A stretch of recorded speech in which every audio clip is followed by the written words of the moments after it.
Assalomu alaykum. Sizni noldan targeting deb nomlangan darsimda ko'rib turganimdan juda ham xursandman.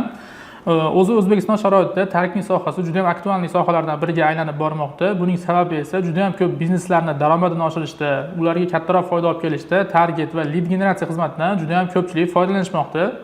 Bu darslik kimlar uchun va bu darslikdan keyin siz nimalar qila olasiz?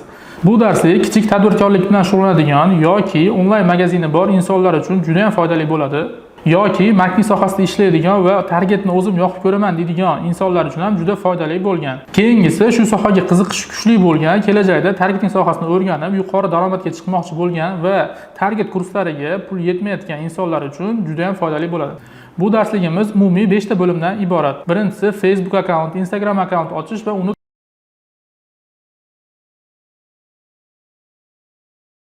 reklama maqsadlarini o'rganamiz. 5-darsligimizda bizga tushayotgan leadlarni, ya'ni murojaatlarni to'g'ri integratsiya qilishni, Telegram yoki tablitsa ko'rinishida integratsiya qilishni o'rganamiz. Unday bo'lsa, tayyor bo'lsanglar, birinchi darsimizni boshlaymiz. Bu darsimizda nimalar haqida gaplashamiz? Instagram akkaunt ochish, biznes akkauntga o'tkazish, Facebook akkaunt ochish va to'liq sozlab chiqish, biznes menejer va sahifa ochish, biznes menejerga akkauntlarni ulab chiqish. 5-bo'lib esa reklama kabinet ochish, unga viza karta ulash va uni to'liq sozlab chiqishni ko'rib chiqamiz. Va eslatma qilib qo'ymoqchiman, targetingdagi eng muhim ish akkauntlarni sozlash hisoblanadi. Shu sababli birinchi darsni yaxshilab ko'rishingizni tavsiya qilaman. Agar tushunmay qolgan joyingiz bo'ladigan bo'lsa, videolarni qaytadan ko'rib chiqib, yaxshilab birinchi darsni o'zlashtirishingiz kerak bo'ladi. Yana bir narsani sizga eslatib o'tmoqchiman. Targetingdagi eng muhim ishlardan bittasi o'zi akkauntlarni ochish va sozlash hisoblanadi. Shu sababli birinchi darsni yaxshilab ko'rishingizni tavsiya qilaman. Shu orqali siz kelajakdagi blok bo'lish, ban bo'lish kabi muammolarga xudo xolasa umuman duch kelmaysiz. Instagram akkauntni sozlat akkaunt qilinganda birinchi bo'lib biz akkauntga nom berib olishimiz kerak bo'ladi. Misol uchun bu yerga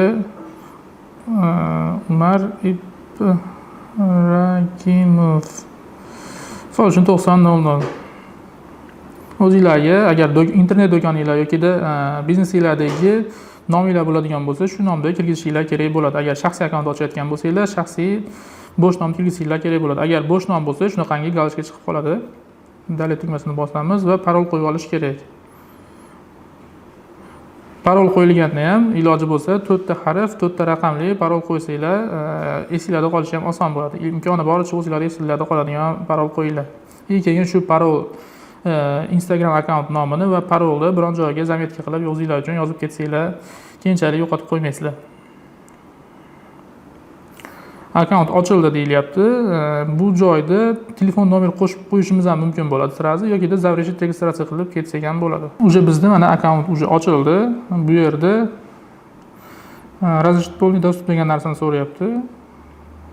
Добавить foto deyapti. Iloji bo'lsa boshidan avatarga rasmlarni qo'yib ketganinglar ma'qul bo'ladi. Men hozir qo'yishim shart emas. Shuning uchun пропустить qilaman. Dalil. Bu yerda to'g'ridan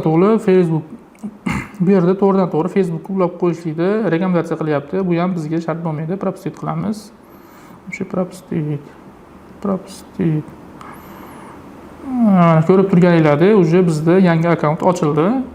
Bu akkaunt ochishimiz bilan iloji boricha sirazi avatarkani bio qismiga ma'lumotlarni yozib qo'yib, publikatsiyaga ham agar reklama yoqmoqchi bo'lsanglar, sirazi 2 ta yoki 3 ta mahsulot haqida yoki umuman biznesinglar haqida rasmlar yoki videolarni joylab qo'yinglar.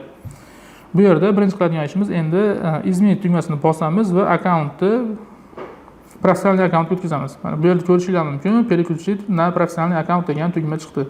Shuni ustiga bosamiz. Dalil. Bu yerda sohani tanlash kerak. Misol uchun meni soham marketing sohasi. Bu yerga marketing deb yozib ko'ramiz.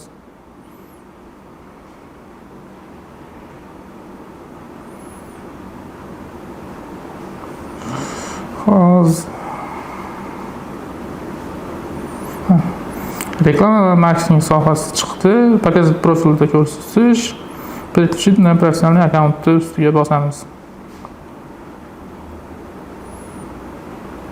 Biznes akkaunt qilib ochib qo'ya olamiz birato'la. Bu yerda mana ma'lumotlarni o'zi to'g'ridan to'g'ri so'rayapti. Ma'lumotlarni kirgizamiz. Dalil knopkasini bosamiz. Facebook подключить qilishni so'rayapti. Bizga bu shart emas. Buni Facebook orqali qilamiz. Пропустить qilamiz. va bu yerdagi shakllarni o'zinglar uchun to'ldirib chiqsanglar foydali bo'ladi. Mana uje bizda professional akkauntga Instagramimiz o'tdi. Bu joyda mana professional panel degan yozuv chiqib qoldi. Endi esa Facebook akkauntni ochib olamiz. Facebook akkaunt ochishimiz uchun biz bu yerdan Googledan yokida Safari o'zingizlarga qulay bo'lgan platformadan kira olsanglar bo'ladi. Men odatda ko'proq Chrome ishlataman. Shuning uchun Chromedan hozir Facebookga kirib olaman. Facebookga kirganimizda birinchi bo'lib bizda xuddi shunaqangi oyna ochiladi. Bu oynadan biz Sozdat новый akkauntni tanlaymiz va bu yerdagi pasportingizda qanaqa bo'ladigan bo'lsa, xuddi shunaqa ma'lumotlarni kirgizib chiqish kerak bo'ladi. Sababi keyinchalik Facebook bilan muammo bo'ladigan bo'lsa, bu muammolarni hal qilish uchun sizlardan lishniy informatsiya uchun pasportingizda Facebook so'raydi va bu muammoni hal qilish uchun bu narsa juda muhim. Misol uchun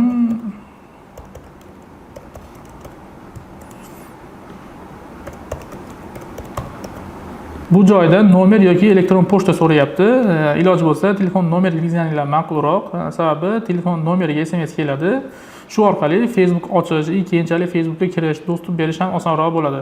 Bu joyga ham xuddi shunaqa nomerdan kelgan o'zingizlarda eslab qoladigan parol qo'yinglar. Iloji boricha Instagramga agar shaxsiy akkaunt bo'ladigan bo'lsa yoki biznes akkauntinglar bo'ladigan bo'lsa, parollarni bir-biriga yaqinroq qilib qo'ysanglar va bitta joyga zametkiga saqlab qo'ysanglar, keyinchalik esdan chiqib qolish yoki topa olmay qolish muammolari bo'lmaydi. Bu yerda zaregistratsiya tugmasini bosamiz. Shun bilan telefoningizga SMS boradi. Telefoningizga kelgan SMS kod kirgizganinglardan keyin to'g'ridan-to'g'ri akkaunt ochiladi. Nomerni tasdiqlab kirganinglardan keyin sizlardan xuddi shunaqa oyna ochiladi. Faqatgina bu yerda rasmlar bo'lmaydi, ma'lumotlar bo'm-bo'sh bo'ladi. Bu joyda Facebook akkaunt ochilgandan keyin ketma-ketlikda qilinadigan ishlar bor. Shu ishlarni hozir ketma-ketlikda qilib chiqamiz. Birinchi bo'lib shu tomonda isminglar turgan joyga kirasizlar. Va bu yerda iloji bo'lsa o'zingizlarning yuzingizlar yaxshi ko'ringan va yaqindan turgan rasmiylarni qo'yib qo'yishinglar kerak. Bu birinchi o'rinda qilinish kerak bo'lgan ish. Bu yerda informatsiya to'ldirish kerak bo'ladigan joy bor. Iloji boricha o'zingizlar haqingizda, qayerda o'qigansizlar, qayerlikisizlar, sohangizlar nima, shunga o'xshash deyarli ma'lumotlar kerak bo'ladi. Imkon qadar qancha ma'lumot bilsangiz, shuncha to'ldirib chiqqaningiz foydali bo'ladi. Sababi sizni Facebook tekshirib chiqayotgan paytda botmasligingizga ishonch hosil qilish uchun. Va bundan keyin yana orqaga qaytamiz. Orqaga qaytamiz va bu yerda bu tomondagi dumaloq ustiga bosamiz. Rasmimiz turgan joyga bizda shu narsalar ochiladi. Настройки и confidence degan joy bor, shu joyga kiramiz. Bu yerdan настройкаga kiramiz. Va настройкаga kelganimizda bu yerda center account degan bo'lma ochiladi. Center account ichiga kiramiz. Va bizda bu yerda parol и безопасность degan joy bor. Shu joyga kiramiz. Va kirganimizda bizda duplikatор notifikatsiya degan bo'lma bor. Duplikatор notifikatsiyani Instagramda ham, Facebookda ham iloji boricha qanaqa joyda profillar bo'ladigan bo'lsa, shu joyda hammasida yoqib qo'yinglar. Sababi keyinchalik sizlarning akkauntingizlarga bo'lgan hujumlarni qaytarishda juda ham yordam beradi va sizlar keyinchalik Facebook orqali reklama yoqadigan bo'lsanglar, reklamalarning katta qismi shu joyda duplikatор notifikatsiyani yoqilmagan hisobiga 2-3 kun yoqasizlar, akkaunt blok bo'lib qoladi, qaytib yoqa olmaydigan bo'lib qolasizlar. Shuni hisobiga bo'ladi.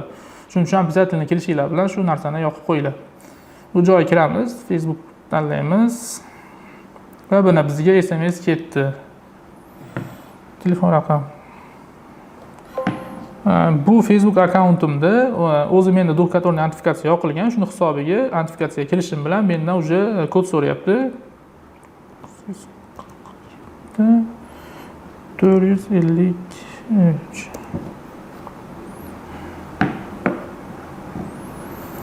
Parolni so'rayapti yana bir marta.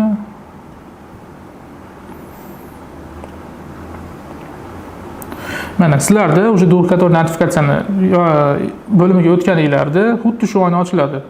Sizlarga variant beradi. SMS orqali yoki WhatsApp orqali ulaysanmi yoki qolgan usullar orqali. Misol uchun rekomendatsiya qilyapti. Google bo'yicha shu mobil ilovalar orqali duplikatор notifikatsiyani bog'lashlaydi. Lekin bu yerdagi eng yaxshi yo'li bu SMS yoki WhatsApp orqali sizga SMS telefon raqamingizga SMS borib tasdiqlash kodi boradi yoki-da WhatsAppga tasdiqlash kodi boradi. Shu orqali akkauntga kirish mumkin bo'ladi.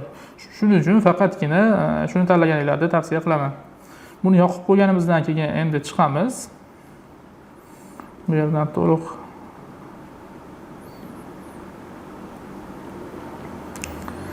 chiqamiz.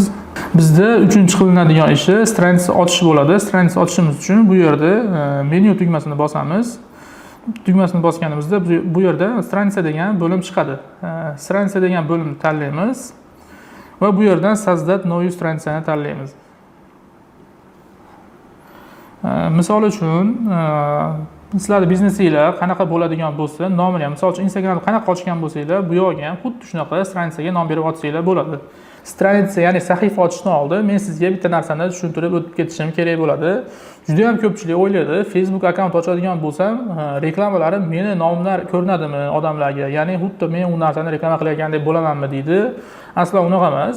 Facebook akkaunt sizni xuddiki lichniy, ya'ni tasdiqlanadigan akkauntingiz. Uni ichiga stranitsa ochilishi esa bu biznes. Ya'ni shu stranitsaning nomidan sizning reklamalaringiz ko'rinadi. Ya'ni o'zingizning shaxsiy ism, familiya bilan ochilgan Facebookingiz tomonidan ko'rinmaydi. Faqatgina nima nom bilan ochgan bo'lsangiz biznes stranitsani xuddi shu nom bilan reklama ko'rinadi va xuddi shu nom tanishadi xolos. Ya'ni Facebookdagi sizning ismingizni, nomingizni, rasmlaringizni umuman reklamaga daxli yo'q. Bu yerdagi faqat Facebook akkauntda daxli keyinchalik muammolar bo'ladigan bo'lsa, shu shaxs orqaligina hal qilish uchun kerak bo'ladi. Stranitsani ochib olamiz. Misol uchun nom bo'lishi mumkin. Mebel misol uchun mebel magaziningiz bor. Bu yerga ham kategoriyaga kirishingiz mumkin. Mebel furnitur. Misol uchun mebel. Bir nechta kiritib qo'ysangiz ham bo'ladi. Biografiyaga xuddi shu biznes haqida, necha xil mebel turlari bor, shunga o'xshagan biznesingiz haqida yoki informatsiya, telefon raqam, shunga o'xshagan narsalarni yozib qo'ysangiz bo'ladi. Bu yerdan Sozdat stranitsa qilinadi va bizda keyingi shaklga o'tyapti, ya'ni keyingi qadamga o'tyapti. Bu yerda sayt so'rayapti, saytni linkini so'rayapti. Agar sayt bo'lmaydigan bo'lsa, Instagram akkauntingizni bemalol qo'yib qo'ysanglar bo'ladi. Misol uchun Instagramga o'tib, shu joyni polniy kopiya qilasiz va shu yerga qo'yib qo'ysa bo'ladi. Telefon raqami so'rayapti. Telefon raqamiga ham oxirroqqa tushganimizda O'zbekiston bor. O'zbekistonni tanlaymiz. Va misol uchun elektron pochta degan joyga elektron pochtani kirgizish kerak. Misol uchun menda shu elektron pochtam doim ishlatadigani kirgiziladi. Tasdiqlandi. Bu yerga shu biznes yoki o'zingizlarning yashash joyinglar yoki biznesda joylashgan manzilni kirgizasizlar.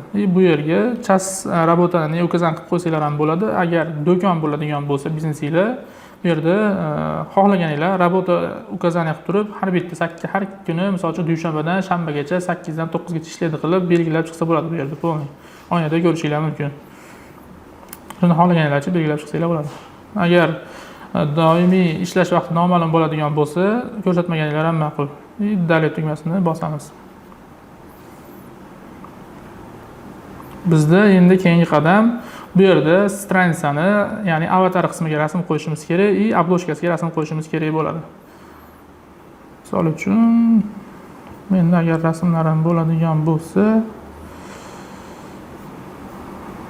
menimcha bu yerda rasmlarim yo'q.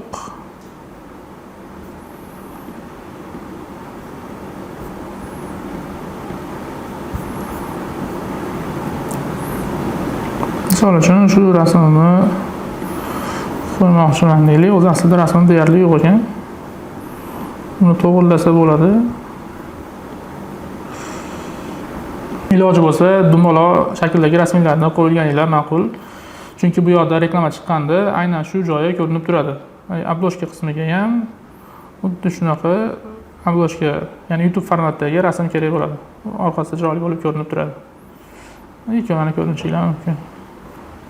Misol uchun отправить сообщение yoki позвонить nomer qo'yib qo'ygan bo'lsanglar, позвонить qo'yib qo'ysa bo'ladi. Misol uchun yana shu narsani so'rayapti. O'zbekiston 91 485 85 51. Stranitsaga kirgan vaqtinglarda knopka chiqib turadi va knopkani bosganda telefon qilishlari mumkin bo'ladi mijozlar. Dalil knopkasini bosamiz.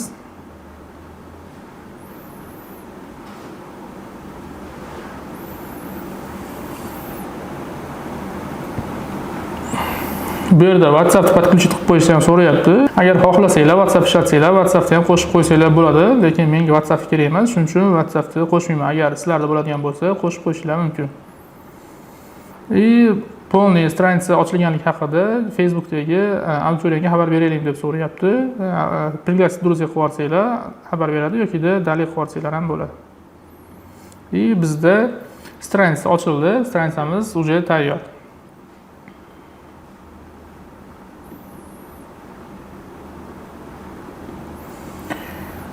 Keyingi qismida biz bu yerda Meta Business Suite'ga o'tib olishimiz kerak bo'ladi. Eng ko'p keyinchalik reklama yoqilganda ishlatiladigan joyimiz bu Meta Business Suite bo'ladi.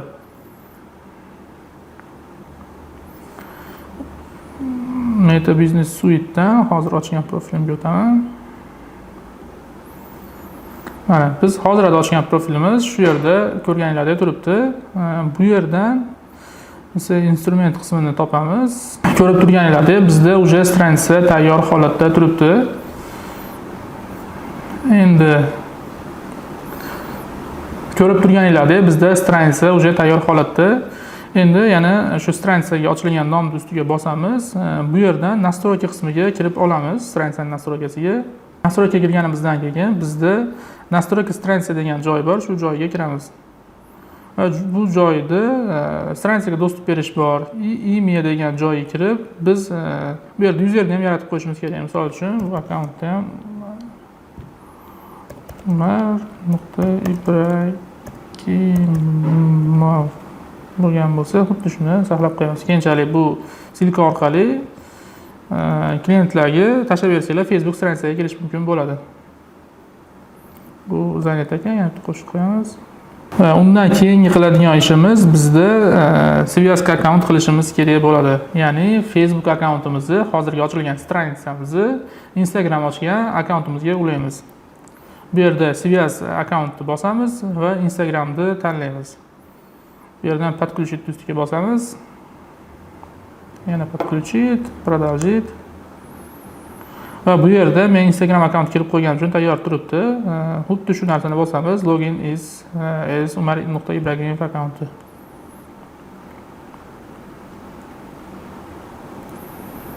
Va mana biz уже stransiyani Facebook akkauntga bog'layotgan paytimizda bizga marketing lead generation deb nomlangan уже biznes akkaunt yaratilyapti.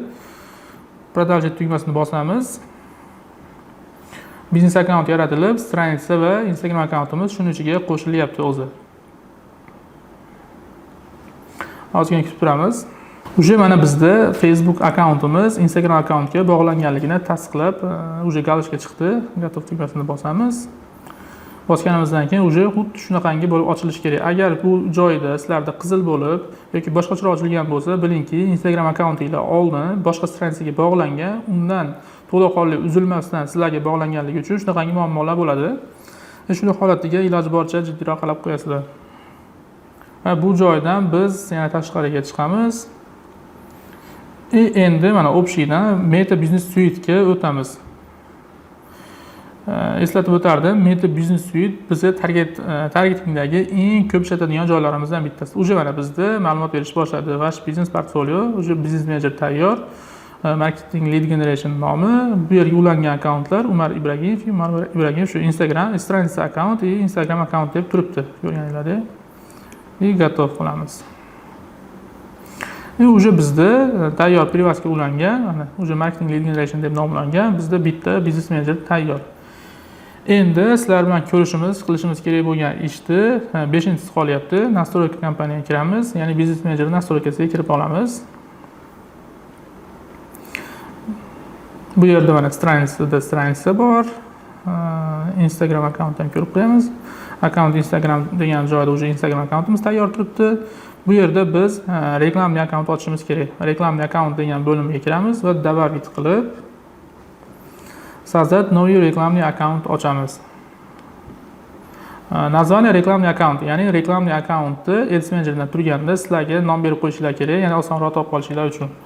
Men misol uchun buni xuddi shunaqa Business Manager nom bilan Lead Generation Ads deb qo'yaman. Часовой poyasani Maldiv qo'yaman men odatda. Maldiv qo'ysanglar ham, Toshkent qo'ysanglar ham bo'ladi. Men ko'proq Maldivda ishlataman. Valyutada dollar turadi. Dalil qilamiz. Уже mo'y kompaniya qilamiz, другой kompaniya emas, o'zimning kompaniyam. И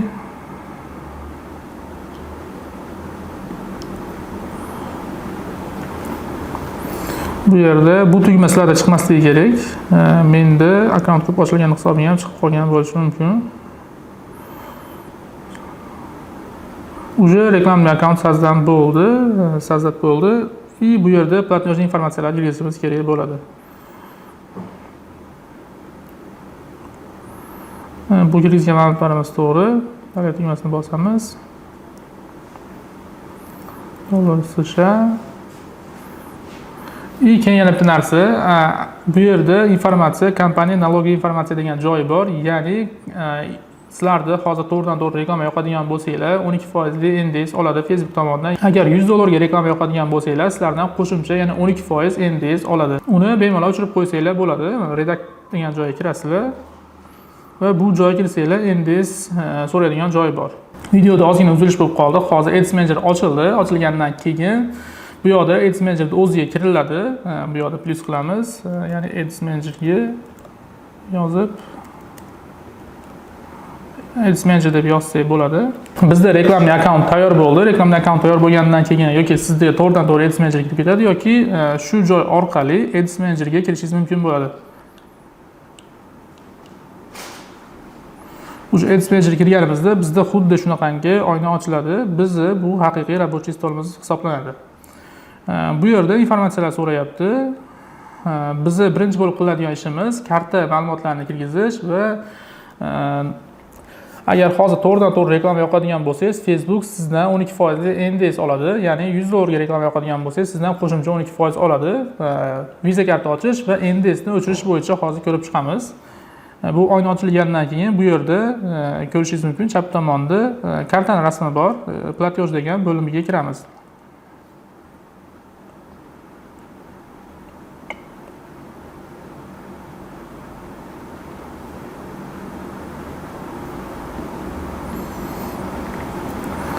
Способ оплаты tanlaymiz. Добавить способ kompaniya teriladi.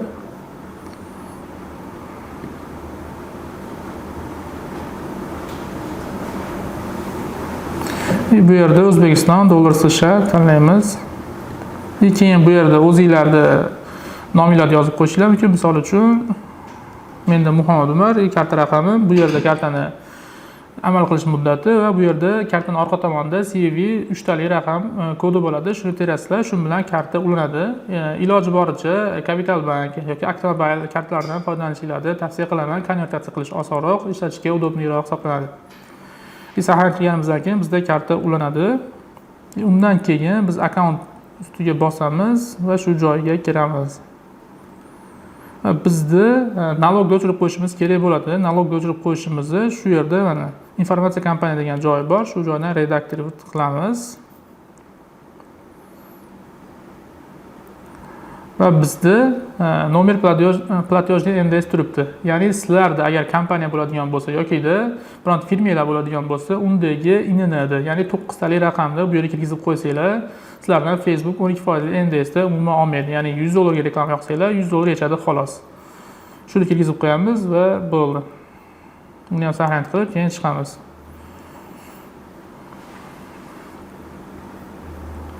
Shu bilan birga bizda reklamli akkaunt, Instagram akkaunt, reklama yoqishligimizga nima kerak bo'ladigan bo'lsa, hammasi tayyor. Faqatgina reklamani akkauntni ochgan kuningiz o'zidayoq yoqmang. Iloji boricha Instagram akkauntga, stranitsaga post yoki video reelslarni joylab qo'yib, iloji bo'lsa ertasi kuni yoqqaningiz ma'qul bo'ladi. Agar zarurat bo'lsa, shu kunni o'zida yoqsangiz bo'ladi. Bu qanaqadir miqdorda narxlarga yoki reklamangizni yaxshi ishlamasligiga ta'sir qilib qolishi mumkin. Xudo xolasa hammasi shu. Darsni oxirigacha ko'rganinglar uchun rahmat. Endi keyingi darsda ko'rishguncha.